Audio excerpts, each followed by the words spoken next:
अंदर बनाते हैं, यानी कि हम 1 पाव लौंग लेते हैं और 12 ग्राम की डली शिंगरफ की लेते हैं। इस तरह करते हैं कि लौंग को पीस लें, दादर फादर कर लें लौंग को दादर फादर करके इसी तरह न्यारे वाली बाटी में डाल के इसके अंदर है, यानी कि इसके 5 हिस्से करने, 5 अमल करने, 5 अमल इस तरह करने कि आपने इसके 50-50 ग्राम के 5 हिस्से कर लेने और इसको शिंगरफ को आपने इसके दरमियान में रखना है, नीचे तेज आग छोड़ देनी।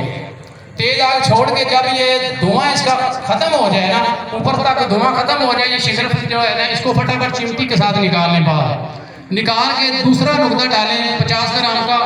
इसी तरह आपने इसको 5 अमल इसके ऊपर कर देने। ये शिंगरफ आपका काले कलर का निकलेगा, ब्लैक। जब इसको थोड़ा सा पीसेंगे तो ये आपका शिंगरफ जो है ये कलेजी कलर में आ जाएगा।